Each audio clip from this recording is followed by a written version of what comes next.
प्रातः स्मरामि हृदि संस्फुरदात्मतत्त्वं सच्चित्सुखं परमहं सगतिं तुरीयम् यत्स्वप्नजागरसुषुप्तिमवैति नित्यं तद्ब्रह्म निष्कलमहं न च भूतसङ्गः तपोभिक्षीणपापानां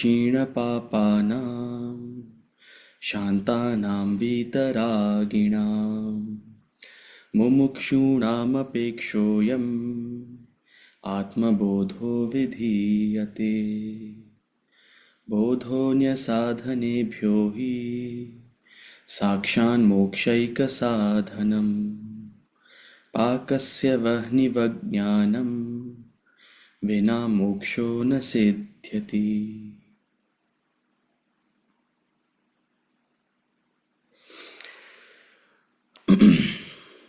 We'll chant from verses 41 to 45.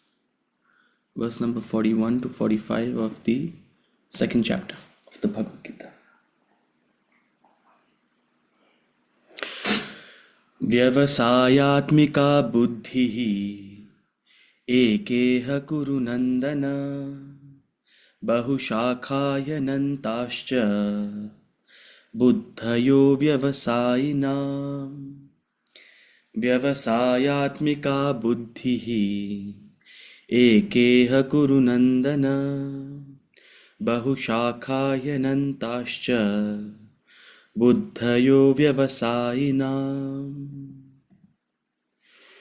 यामिमां पुष्पितां वाचं प्रवदन्त्यविपश्चितः वेदवादरताः पार्थ नान्यदस्तीति वादिनः कामात्मानः स्वर्गपराः जन्मकर्मफलप्रदां क्रियाविशेषबहुलां भोगैश्वर्यगतिं प्रति भोगैश्वर्यप्रसक्तानां तया परितचेतसां व्यवसायात्मिका बुद्धिः समाधौ न विधीयते यामिमां पुष्पितां वाचं प्रवदन्त्यविपश्चितः वेदवादरताः पार्थ नान्यदस्तीति वादिनः कामात्मानः स्वर्गपराः जन्मकर्मफलप्रदां क्रियाविशेषबहुलां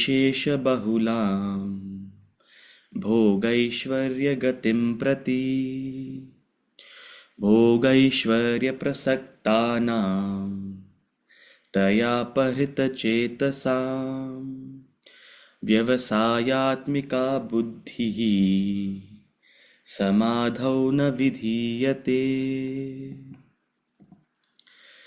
त्रैगुण्यविषया वेदाः निस्त्रैगुण्यो भवार्जुन निर्द्वन्द्वो नित्यसत्त्वस्तः निर्योगक्षेम आत्मवान् त्रैगुण्यविषया वेदाः निस्त्रैगुण्यो भवार्जुन निर्द्वन्द्वो नित्यसत्त्वस्थः निर्योगक्षेम आत्मवान्.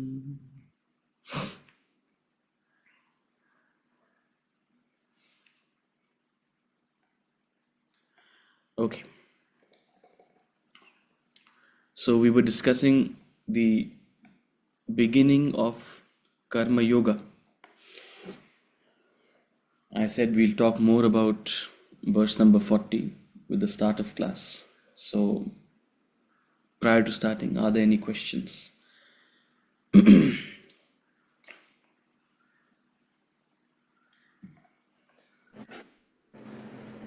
have a question. Anjali, It's actually more than a question. It's like trying to understand what you were saying in the last class. that's the question. Yeah. So you said two things, which one was sin. You said we should. It's like something which we ought not to do. Like if we are agitated, in a state of agitated, if we react, then that's a sin. And this also I wanted to understand in a little more detail, and also about samabhav. Samabhav is to be calm or to be balanced. So how do we achieve these things? How do we prevent sin and how do we achieve samabhav? Okay. So both have to do with buddhi. Both your questions, the key in both of them is buddhi. First of all, sin. Sin, we are all driven by a moral compass. We're all driven by a sense of right and wrong. We all have social values which we follow. But let me tell you, sin has nothing to do with any of them. See, based on the social values, we really want to prove, okay, what this person is doing is sinning. Uh, because it is not socially accepted, or we don't agree or disagree with it. I was just having this conversation a couple of days ago. 50 years ago, if you were from a traditional family and someone else ate meat, would it be considered a sin? Huh? See, I remember my grandmother, I can't tell you what all she still makes us do, but everything involves washing your hands and washing your feet. If she got the chance, even taking a breath, you'll have to wash yourself. You breathe the Delhi's polluted air, you'll have to, clean yourself. Unthinkable. I still remember back in the day, and even now, a lot of people will follow the practice of not eating at a place where non-vegetarian is served. A kitchen has to be pure vegetarian. I'm not talking about whether those ideas are right or wrong, please. I'm talking about what was socially prevalent. Nowadays, same family, a person may be vegetarian, but no, the other person should be able to eat whatever they want. That's the attitude for a lot of people. Soon they will say, I'll eat a little bit once a week. Huh? I'm half joking, but what I'm saying is that these are social customs about what is considered right, what is considered wrong, what is acceptable, what is unacceptable. Sin specifically, no action per se is sinful. Please understand that. Whether society accepts it or doesn't accept it has nothing to do with it. Usually, when we want it to happen, that oh, some actions are as are allocated as sinful and some are not. We of course want it that way, but please understand, no action is sinful per se. If an action rebounds and causes a sense of guilt, if an action rebounds and causes a sense of agitation, if an action rebounds and causes a sense of regret, then you have sinned. Simple concept. If an action rebounds and causes a sense of guilt, regret, remorse, agitation, that means you have sinned. If an action doesn't cause a sense of regret, if an action doesn't cause a sense of remorse, then you have not sinned.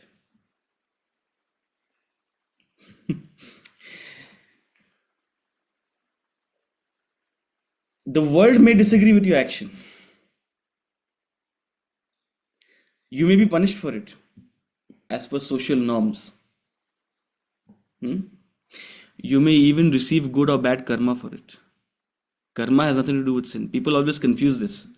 See, we want to think that, oh, there is some third party, there is some God who is so interested in our activities that he's counting what is our punya and what is our pap. We want to think of it that way. And God doesn't have so much time here. See, any peon in the office will want to think, oh, the CEO is thinking about him. Sometimes you walk into the office, you give a peon a little bit of attention also. Their face lights up. How much does the CEO think of a peon? Sorry to say. The CEO is thinking about his business here. He's not thinking about the peon. We are the peons. God is the CEO. He's not thinking about whether we are sinning, not sinning. So, sin and karma are two different things. Every action has a consequence. That is karma. That is karma. You can't escape karma.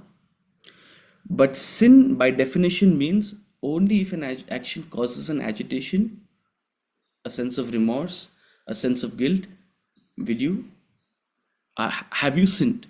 That's the meaning. That's the definition.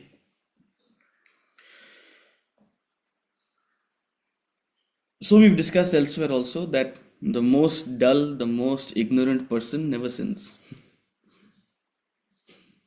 Why? Because they don't feel any remorse, whatever they do.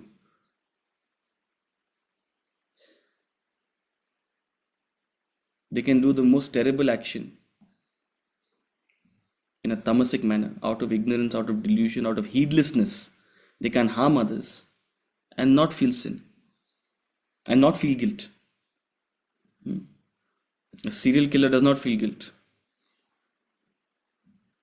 They're not sinning. However, there is karma. What is the karma? They have developed that tamasic desire to harm.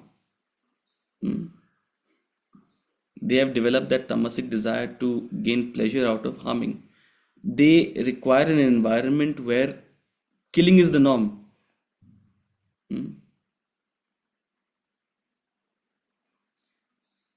They might be born as an animal, probably be born as a tiger. When a human kills another being, it's treacherous. When a tiger kills another being, it's called game. And people will be eagerly waiting to watch it in the safari. I was in a safari a couple of months ago. Someone next to me commented, I wish we get to see a tiger kill. What sort of wish is that? So, but it is what it is. For a tiger, it's acceptable. Tiger society, it's acceptable to be born as a tiger. Means nature will give you that kind of environment. That is karma functioning. But sin has nothing to do with that. Sin is only when you feel a sense of remorse, regret. Now, when will you feel a sense of remorse? When will you feel a sense of regret? When will you feel a sense of agitation? I started this answer by saying the key is the buddhi. जब आपके पास बुद्धि है तो आपको ये आभास होगा, आपको ये अवेयरनेस आएगी कि मैंने क्या कर दिया, मैंने क्या बोल दिया. What have I done? I shouldn't have done it. Right? If you have sinned, pat yourself in the back. You have become aware of your own mistake. You're conscious. It means you're conscious. So to be free from sin doesn't mean to not feel like a tamasic person. To be free from sin means to be conscious of your actions, to be conscious of your trespasses, and make sure that you act in a way that does not violate your sense of right and wrong. Right? So to be free from sin means a very high state of being, where through your buddhi, through your ability to think, reason, judge, and decide, you're doing things appropriately, you're saying things appropriately, you're functioning appropriately. And if you don't, that same buddhi, when the time has passed, see, when a person is very sharp, they'll realize their mistake within a second. In fact, if a person is very sharp, they'll not make the mistake. They'll be conscious, they'll be poised, they'll be able to. But of course, in any situation when emotions take over us, maybe we might end up saying something, doing something. At that moment, when the heat of the moment passes, we'll immediately realize. Some people take a couple of days to realize. If you do something wrong, immediately what happens? Our ego comes and tells us, tries to justify. No, no, no. What you're doing is right. What you've done is right. Why are you apologizing? After a couple of days, when the ego subsides, then the buddhi rises. Some people take a couple of days, some people take a couple of months, weeks, years, I don't know. But the point is, जब बुद्धि जागृत होती है तब इसका आभास होता है, right? So intellect is very important to recognize sin. Intellect is very important to overcome sin, right? Clear? Okay. What was the other question? Samabhav. Samabhav. Samabhav is the state of equanimity, the state of stability. धी, बुद्धि का जो धी है, उसी धी से धैर्य आता है, उसी धी से धीर आता है, which means steadiness. Sudhir means extremely steady. So samabhav is that state of steadiness, that state of equanimity, that state of being stable regardless of the fluctuations of the world. And the world can be extremely fluctuating. The world can throw all sorts of situations at you. In this very chapter, in a couple of verses, in fact 8 verses, he's going to give a beautiful definition of yoga. Beautiful definition of yoga. Yoga is not standing on your head. Yoga is not stretching your hamstrings in pigeon pose, although I love pigeon pose, or in all sorts of different poses. Of course, that's an aspect of yoga. It's called Hatha Yoga. But all the paths of yoga, more than just Hatha Yoga, Karma, Bhakti, Jnana, all of these various spiritual disciplines are part of a journey called yoga. Yoga is the path of you uniting with yourself. Your spiritual awakening is the path of yoga. That entire journey is called yoga. And the definition of yoga he gives in this chapter itself, I'm going to let the cat out of the bag. He says, Samatvam yoga uchyate. Samatvam yoga uchyate. Yoga is that state of equanimity. The practice of equanimity is yoga. The achievement of the state of equanimity is the achievement in yoga, is the success in yoga. Equanimity is a effect. Please understand this. Equanimity is an effect. Someone who is agitated, you can't tell them, be calm.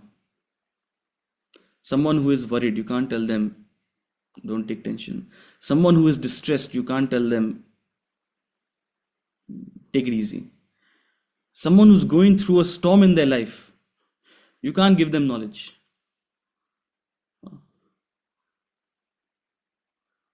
If they have knowledge, then in that moment, they'll be able to remain equanimous. So the state of equanimity is a result of all the effort you put in on your spiritual journey. It's a consequence. Yes, to some extent, we say that you must practice equanimity. Means when a challenging situation arises, good or bad, you must try to keep your feet on the ground. Neither sink with sorrow, nor fly high with ecstasy. But you'll only be able to practice to an extent to which you are able to understand. Only through your sadhana, only through karma, bhakti, jnana. It starts with jnanam, gaining knowledge, and the practice of karma and bhakti. Only through the spiritual disciplines, as you evolve, you attain a state of equanimity. So equanimity is an effect. Right? Your immersion in this knowledge will make you equanimous. It'll be like a little bird that speaks to you.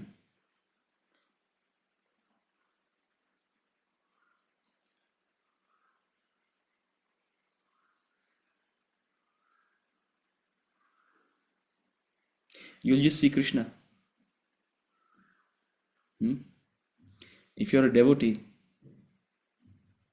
there's a crisis outside you. Close your eyes, you'll see Krishna.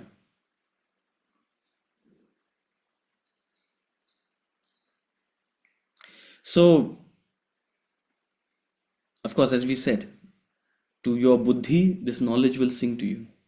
To your heart, Krishna will appear to you. Your karma will keep you engaged and engrossed, which is why, particularly when there is a eventuality, when there is an eventuality in the family, the first 13 days, there's so much of karma given. Do this, do that, do this puja, bring so many people on the 4th day, on the 10th day, on the 13th day, whatever, different customs exist. Karma helps you stay equanimous. So the state of equanimity is a result. Now, if you haven't put in that effort, you can't expect someone to be equanimous, right? It's wrong for you to tell someone who's agitated, be calm. Right? When someone is agitated, bring them a glass of water. If someone is extremely afflicted, go and be by their side. Perhaps cry with them. Try to feel what they are feeling. Empathy. Don't apply the logic. Of course, you know what they're feeling and why they're feeling it, right? And you also know, if you have knowledge, you also know why they are not able to perhaps overcome that feeling. But that's not the moment, right? So, samabhav is an effect of your spiritual effort. As this knowledge sinks into you, as you practice it in, day out, you become equanimous through the good and the bad. On the contrary, just as with negative experiences, even with positive experiences, people get carried away. People become egoistic. They develop pride. They develop a sense of haughtiness. No samabhav.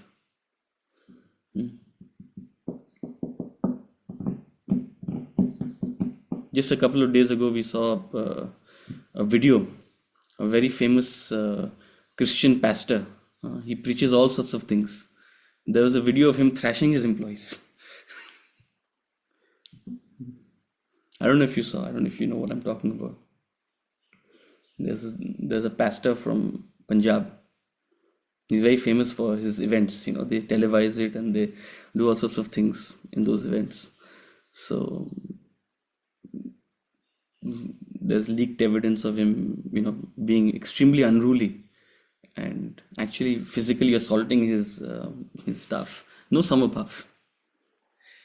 Point is that in the eyes of the world, you can rise to anything. You can be a guru. You can be teaching this class. It's not about how you appear to the world, but how much effort, how much work have you actually truly put in on yourself through yoga. Samatvam yoga uchyate. That samabhav is the effect of yoga.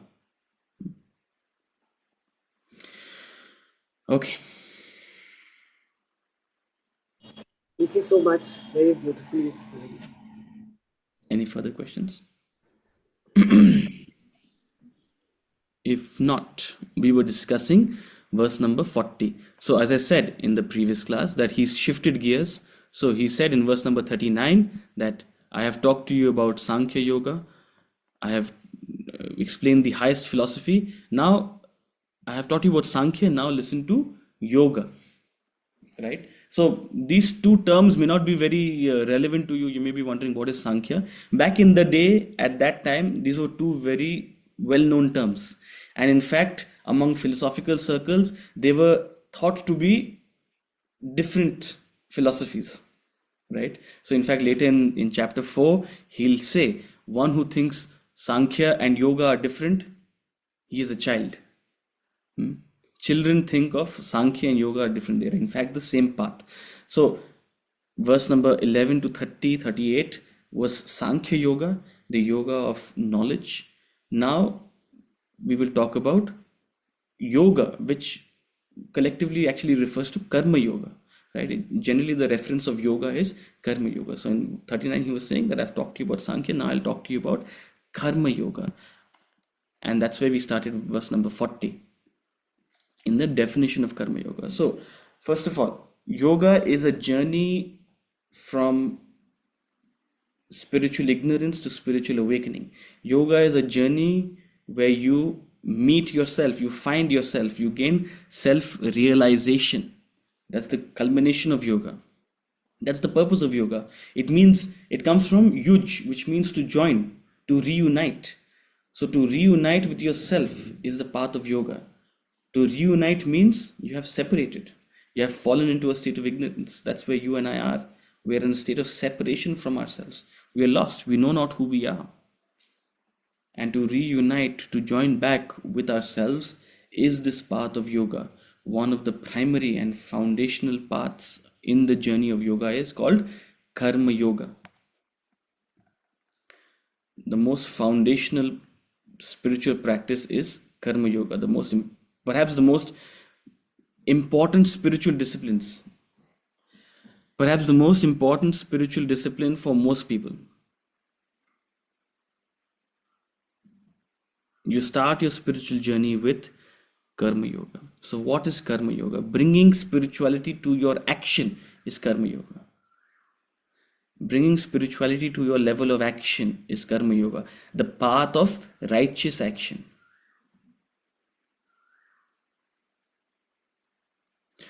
It's not what you do that matters, it's how you do it. With what awareness do you do it?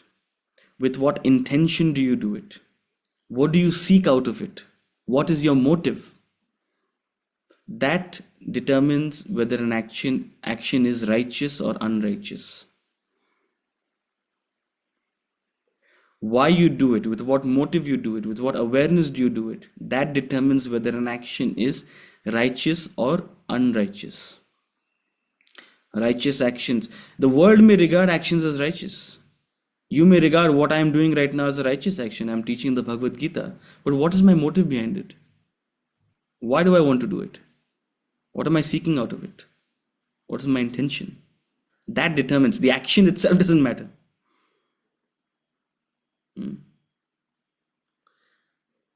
So it's very easy to impress the world, but it's not so easy to do karma.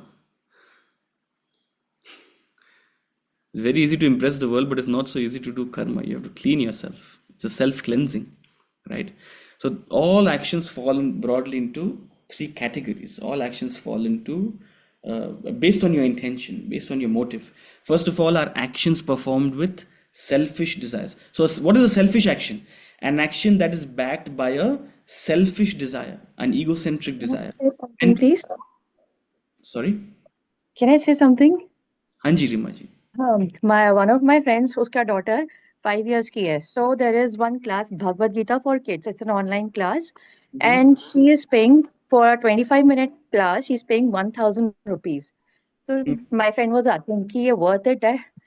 तो मैंने बोला कि we have no option. So we really appreciate your efforts for taking this class, and really thankful and grateful to you. Thank you. You're giving me ideas. हाँ? मेरे नस नस में तो बिजनेस है जी. आप क्या समझ No, I am nobody to give you an idea, but yes. But see, again, per se, it'll be wrong for me to judge the person who is conducting that class. The truth is that if we are all sattvic, then all well and good. But people generally value what they pay for. ये तो class free है जी, आ जाओ, जब आना है आ जाओ, नहीं आना है तो मत आओ. हाँ, जब आपने पैसे दिए ना किसी के लिए, तो आप जरूर जाओगे. हाँ, आप बहुत इंटेंटली सुनोगे.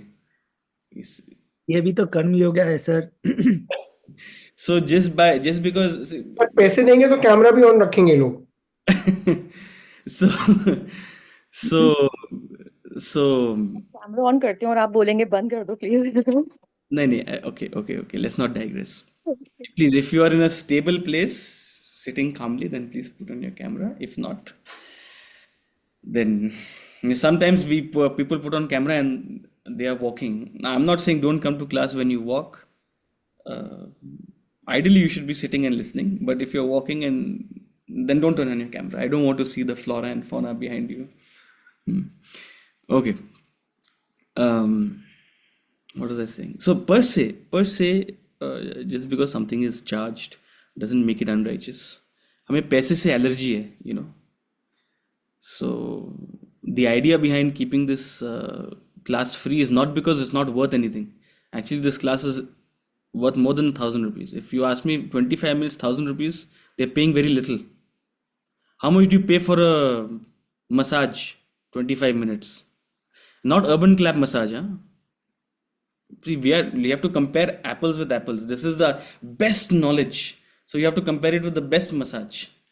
Best massage in what is it? Forest Essentials.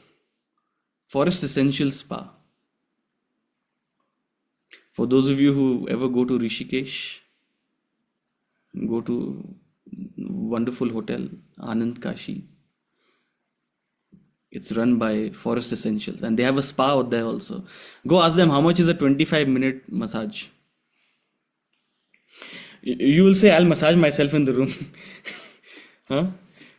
You will ask your wife, you please massage me, I'll massage you. Let's exchange massages. There's no point. It must be 4,000-5,000 rupees. So you pay 4,000 rupees for a massage. 1,000 rupees for Gita, it pinches you. So the idea is that 1,000 rupees for the Gita per se is not wrong. Point is, it just excludes a lot of people. A lot of people will say, yaar, khud hi padh lete hain. So the idea behind keeping this class free is not so that, if you ask me, I would pay for it.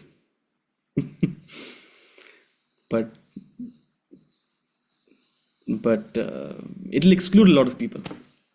So per se, it is wrong to. I would not want to judge.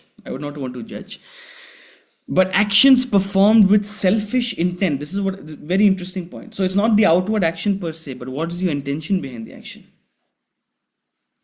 Sadhguru has a very interesting video on this. Somebody asked him, why do you charge for your courses? He says, who'll pay for the lights? Who'll pay for the AC? Who'll pay for this hall auditorium? Who'll pay the vendor for the food that is going to be fed to you after this class? You want everything 5-star, but you want it for free. Why? Because it's spiritual. No. Point is, we're too used to getting everything for free, so we expect this also for free. And we try to put on a garb of spirituality. It's spiritual, so it must be free. You have to pay for it. In fact, ये तो बहुत छोटी चीज है जी.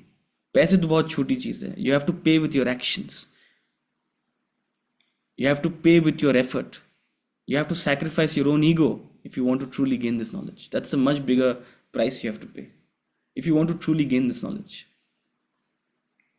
Anyone who gains this knowledge with an egoistic intent for benefiting themselves, for promoting their own personality, will not go far. It's a matter of time. They may rise for a couple of years in prominence, but it won't have much of a lasting impact. So, coming back, action. Action is of 3 types. Selfish action is action performed with selfish desire, with egocentric desire. When your intention in the action is, what can I get out of this? What's in it for me? How am I going to benefit from it? When that's the sole intention of an action, regardless of what the action is. It could be Dream 11 IPL team, or it could be Bhagavad Gita class. If the thought is, what's in it for me, it's selfish. If the intention in an action is, how is it helping others? How is it benefiting others? How am I impacting the world? Very popular phrase in the industry nowadays. What is your impact? So when that is the intention, it is an unselfish action. Far, far, far superior than a selfish action is an unselfish action. It requires an awareness of others. It requires a consciousness of others. It requires a capacity to empathize with others. This is 50% karma yoga. Selfish action is 0% karma. Unselfish action is 50% karma. But this is not the full story. Beyond unselfish action also lies a third category: action performed without desire.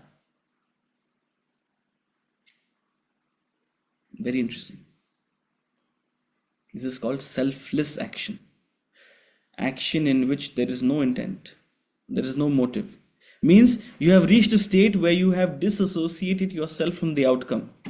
Whatever comes out of it, prasadam adhigacchati. You take it as a prasad. That's the attitude.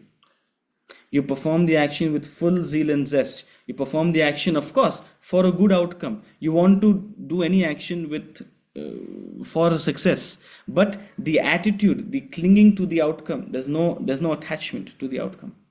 Whatever comes from it, prasad bhav se aap svikar karte ho.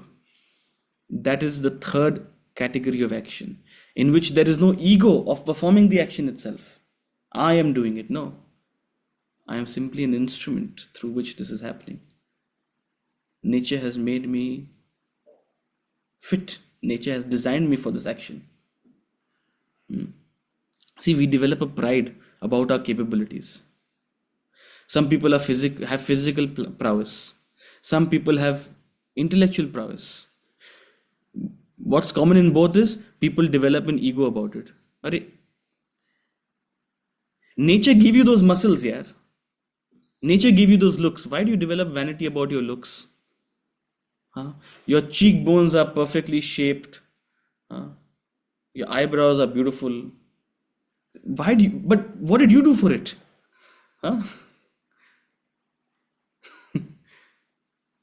Nature gave it to you, right? Nature has designed me this way. I'm not saying neglect it. I'm not saying don't take care of it. I'm not saying don't appreciate it. I'm saying have the thought that it's been given to me. I've been designed to do this. Any capability, any capacity, you've developed a buddhi to think, reason. You have a sharp buddhi. Arey Baba, of course you have maybe, it's like sharpening a knife. You maybe sharpened it further. You put in a little bit of effort, no doubt. But the fundamental gift, it's been given to you. Why are you developing an ego about it? I have done this. It's my doing. I am responsible for this. I am so great. When you're free from all such thoughts, your action is free from ego. So, action that is free from ego and action that is free from attachment to the result, the outcome. When you accept any consequence, any outcome as a prasad of the Lord, that spirit of surrender in your action, that is perfect karma yoga. Selfish action, 0 karma yoga. Unselfish action, 50% karma yoga. Selfless action is true karma yoga. When you function in a spirit of karma yoga in this world, you evolve. Yeah, he says there is no loss of effort, there is no contrary result. I guarantee you that. Who's saying this? Not me, Lord Krishna. He's saying there is no loss of effort in this and there is no contrary result. If you function in a spirit of karma yoga, you are bound to evolve. Period. Point is, people don't want to do this. People think, okay, let me chant 108 times and somehow the deity will shower their blessings on me. Please chant 108 times also, but you can't evolve without karma yoga. If your thought also in the chanting with the deity is, oh, please help me, please help me, please help me get this, what's your intent? What's your intention? It's selfish. When you have a spirit of karma yoga, you will still chant to the deity with a sense of gratitude. Right? So, the point is, people run away from karma yoga because it's demanding. But this is not me saying it, this is the Lord saying it. I don't know about any other yoga. I'm no one to comment. I'm simply commenting on what the Lord has guaranteed you. Karma yoga, there is no loss of effort, there is no contrary result. Guarantee है जी, इसमें पैसे लगाओ, no loss, 100%. Anything you put in, it'll yield its dividends. No loss of effort. Through multiple lifetimes, you will carry your karma with you. You won't carry your physical possessions, you won't carry your emotional attachments, you won't carry your intellectual achievements. What you will carry with you is your vasanas, your karma.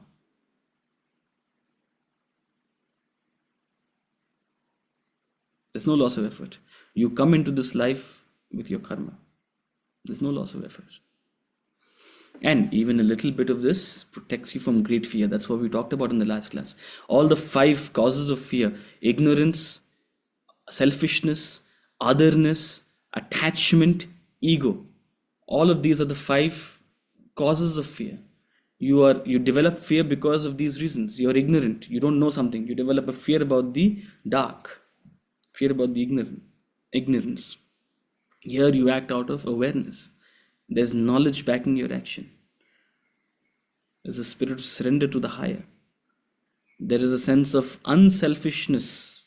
It counters selfishness. No selfish person is happy. Please understand this. No selfish person is happy. They may appear happy. They may appear everyone puts on their Instagram stories. They're living the perfect life. Don't fall for the Instagram story. If the world was Instagram, then we won't need so many therapists in the world.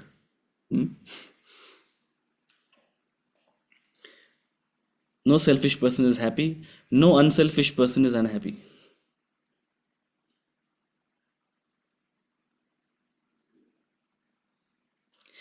The world, see, you have to have the eyes to see. That's the whole point. If your eyes only see the superficial, you won't be able to recognize that unselfish person. They may not be materially so flashy. They may live a very reserved life. Chances are that an unselfish person is reserved. I mean, it's not a causation, there's a correlation. You can put a correlation there. Chances are that an unselfish person is... Whereas a selfish person is one who also needs attention. So they are more flashy, they are more visible. There's not a causation. Doesn't mean every person who's loud and the center of attention is selfish. That's not a causation. We're just making a correlation. So no selfish person is happy, no unselfish person is unhappy. It's the guarantee of the Lord. He'll protect you from great fear. In chapter 16, he says the first quality of a person, a divine person, a person who has evolved in the spiritual journey, the first quality they develop once they engross themselves in karma yoga is abhayam, fearlessness. Nothing can trouble them. Verse number 41. Vyavasayatmika buddhihi ekeha kuru nandana bahushakaya nantascha buddhayo vyavasayinam. Vyavasayatmika buddhihi ekeha kuru nandana bahushakaya nantascha buddhayo vyavasayinam. In this, the intellect is resolute and one-pointed, O Kurunandana. In this means in Karma Yoga, the intellect is resolute and one-pointed, O Kurunandana. Many branched and endless indeed are the thoughts of the irresolute. In Karma Yoga means pitching up a higher goal in life, pitching up a higher purpose in life. Without that higher purpose, without that higher goal, you'll be blowing with the wind. Without that higher purpose, higher goal, you'll be blowing with the wind. You'll be simply following the herd. You won't know what to do, what not to do. What others are doing, you'll simply mimic it, imitate it. That's what most of us are doing. We're simply following a herd instinct. What others think is right, we think is right. What others want to do, we want to do. What others are chasing, we chase. What others are rejecting, we reject. But when you have a clear goal in life, a higher goal which you dedicate yourself to, a higher purpose, something where you pour your efforts into, in this the intellect is resolute with a higher goal, a higher awareness. It could be a dedication at the emotional level. Just as a mother has a dedication towards her child, the intellect is resolute and one-pointed. You could have an intellectual goal for some intellectual pursuit that you may have to learn and to share and to teach and help others as well. Or you can have a spiritual goal, or all of the above. But a spiritual goal is the path of yoga, where your buddhi is resolute on the ultimate goal of spiritual evolution and the ultimate goal of enlightenment. So when you give yourself a goal in life, it's something that your intellect is able to peg onto. Your buddhi is able to peg onto. Based on your goal, as I said in the previous class, when you have a goal, you develop a dharma, your duty. See, most people don't have a goal. So most people are looking at others. Okay, what should I do? What should I not do? That's why they're dependent on society to tell them what is their duty, what is not their duty. But when you have a goal, when you have a clear purpose and a goal, see, in Karma Yoga, the word uses ideal, not goal. An ideal is a goal beyond your selfish interest, beyond your self-centered instant gratification. It's a higher goal. It's an unselfish goal, one that includes others, one that is done for a higher purpose. So in this, when you have a higher goal in life, when you have a purpose towards which you can dedicate your efforts, your intellect becomes resolute and one-pointed. If you lack that, so long as you don't have a goal, your intellect will be many-branched and endless. Your thoughts will flow in any direction. When you are irresolute, you will neither get here nor there. Spiritually speaking, if you don't commit yourself to a particular path, you will be a casual seeker. Today you're going to this ashram, tomorrow you're going to that church, day after tomorrow you're going to this guru, day after that you're going to this. You'll be a khichdi. See, when we were in this ashram, when we were studying at the Vedanta Academy, we were suggested not to study any other philosophers. Not because it's wrong, but simply because the idea was immerse yourself in one school of thought, gain that foundation. Thereafter you may reject it, thereafter you may want to gain something else, want to learn something else, but go into the depth of one thing, develop a resolve for one thing. Thereafter, if it doesn't sit with you, if you don't agree with it, it's all good. No one is forcing you to agree to it. The choice is yours. But you have to develop a resolve for something. And this is true for any field of life. In business also, if one day you're thinking about one business idea, other thing you're thinking about another business idea. That's not how it works. If you don't have a resolve, if you don't have a single-pointed focus on something, you will not get anywhere. Many-branched and endless. Yeah, you will have a lot of fun perhaps, but you'll not get anywhere. So in Karma Yoga, the very foundation of Karma Yoga is a clear goal. Conceive a goal which you can relate to. See, not everyone can relate to the goal of spiritual enlightenment, but you can relate to the goal of spiritual development, right? You can relate to the goal of becoming a better person. You can develop a goal of becoming more samabhav, as we started this class today. You can relate to the goal of becoming more unselfish. So when you pitch up that goal, you'll develop a sense of duty. What is your sense of duty? I must study the scriptures. That's your duty. If you have that goal, I must attend class. That's your duty. So whatever your goal is, that determines your duty, and that gives you a direction to your actions. That keeps you engaged and involved. Otherwise, you'll be lost. You'll need the support of a lot of external things to keep you engaged in life. And that's the sorry state of most of us, because we lack an ideal, we lack a higher goal in life. Okay. Verse number 42, 43, 44, we will chant together.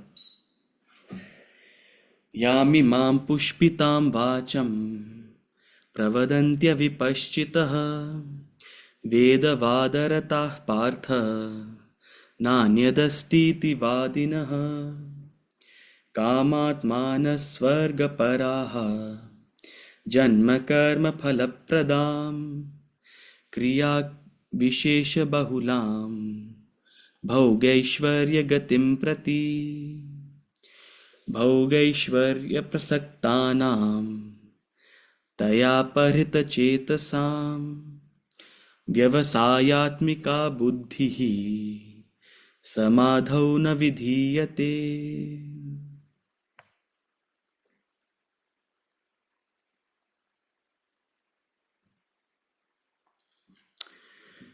Verse number 42, 43, and 44, he says, the unwise are vipaschitaha, the unwise utter flowery speech, rejoicing in the letter of the Vedas, O Partha, saying, there is nothing else other than this. Verse number 43, obsessed with desires, with heaven as the ultimate goal of birth and action, they prescribe many specific rites for attainment of pleasure and power. Those who are attached to pleasure and power, whose minds are drawn away by that flowery speech, they have no determined intellect fixed in samadhi. You might wonder, what is he talking about suddenly? So in verse number 42, 43, 44, Lord Krishna is directly attacking Karma Kanda. Please understand, in any religion, in any spirituality, there are two aspects. There's ritual and there's philosophy. There's ritual and there's philosophy. Ritual is the shell, philosophy is the kernel. Ritual is the packaging, philosophy is the substance. In yesterday's lecture also, Acharya ji, day before yesterday, his lecture also, he gave a beautiful example. He says, the more precious the object inside, the more beautiful the packaging, isn't it? Nowadays, if you want to sell anything, you should just package it well. It'll sell. You go to Japan. Anyone went to Japan? The first time you go to Japan, you'll feel so attracted to buy everything because the packaging is so incredible. Half the times the substance inside is terrible, especially some of those desserts. Oh, can't stand it. But the packaging is so pretty. So Japan is an exception. But the more precious, the more valuable the object inside, the more beautiful the packaging. For example, you get vegetables in a paper bag or a plastic bag. But you would get a shower gel or a moisturizing cream in a good package, perhaps. You'd perhaps get jewelry in a very ornate velvet packaging, right? So rituals are beautiful, beautiful, ornate practices because they are a packaging for the most beautiful philosophy, the most precious philosophy, Rajavidya, Rajaguhya. This is a Rajavidya. This is the supreme knowledge, the royal knowledge. So it has to have the most beautiful packaging. But what would you say of someone who stores the beautiful packaging but discards the gold within?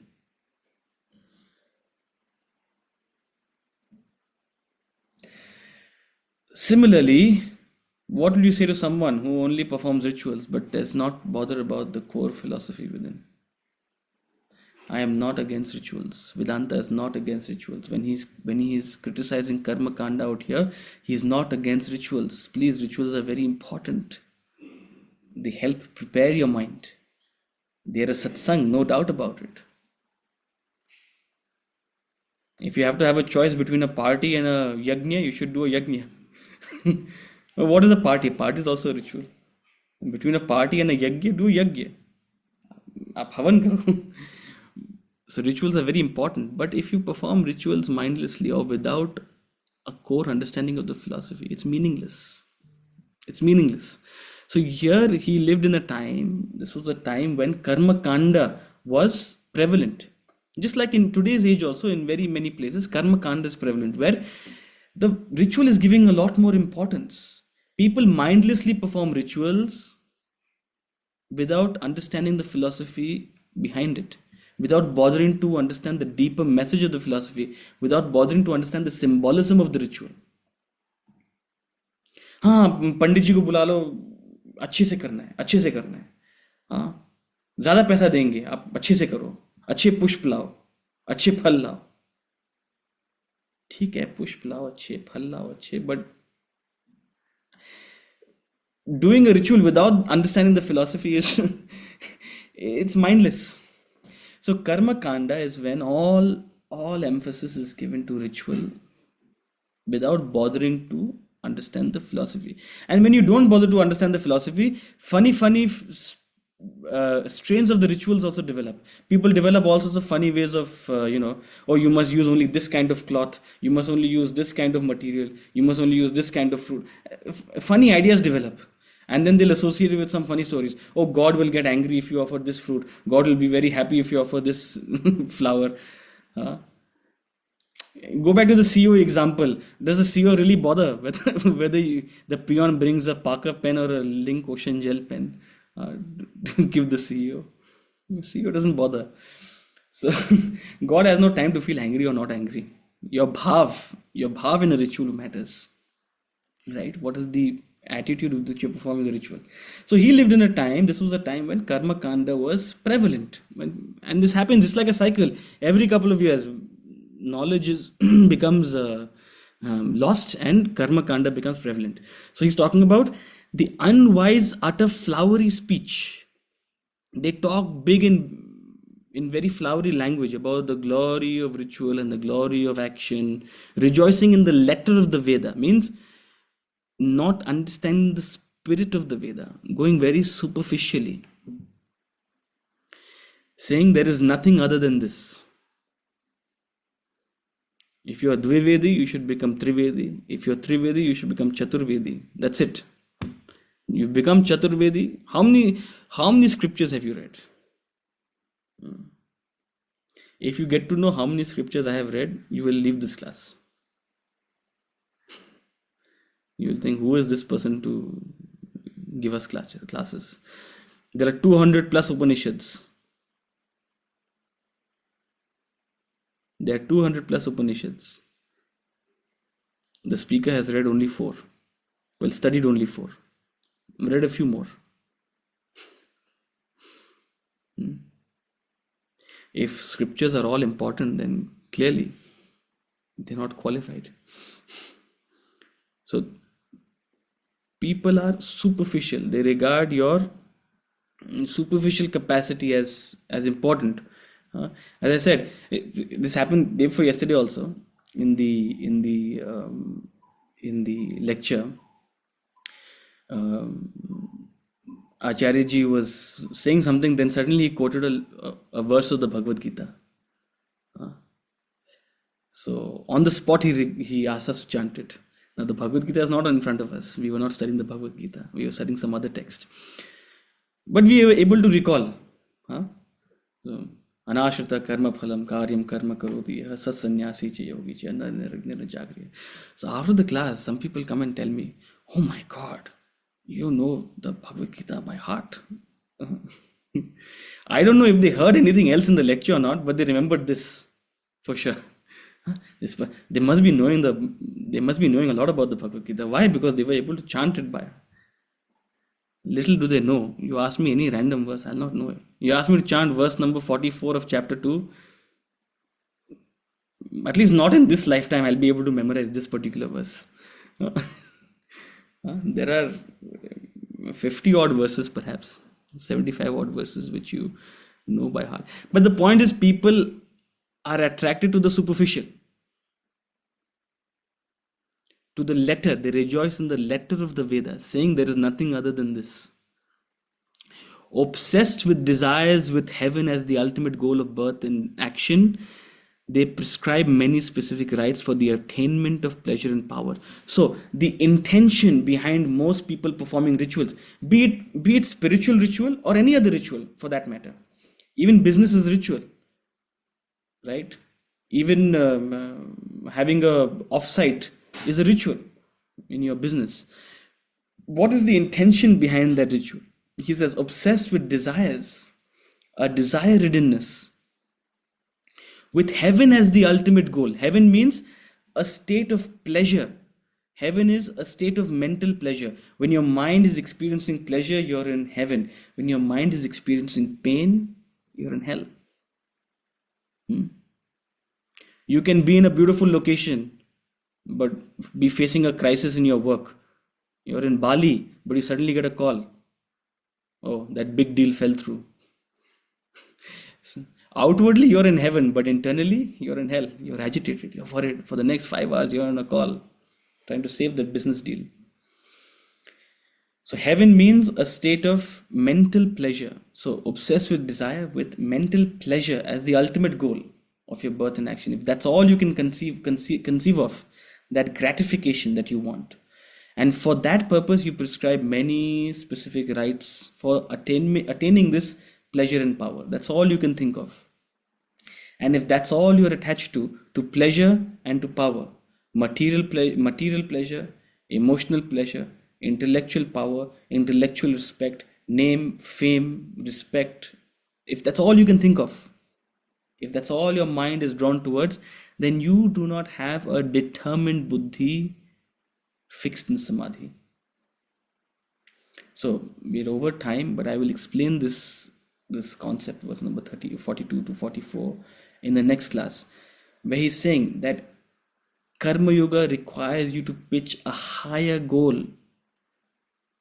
If you're simply obsessed with your selfish goals, you may be performing very good actions. According to the Vedas, according to the scriptures, you may be doing all sorts of havans and yajnas and all sorts of things. But what is your intention behind that? If your intention is selfish, you won't get anywhere. You won't evolve spiritually. And that's not the purpose of the Vedas. Right? So we'll talk about this concept in the next class. Here we will conclude. And I'm happy to take up any quick questions if there are.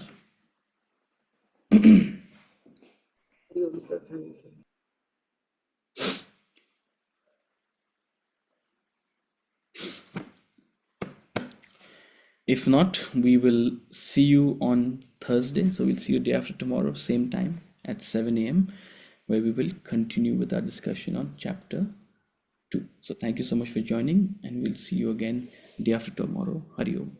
Hari, thank you so much. Hari. Hari Om.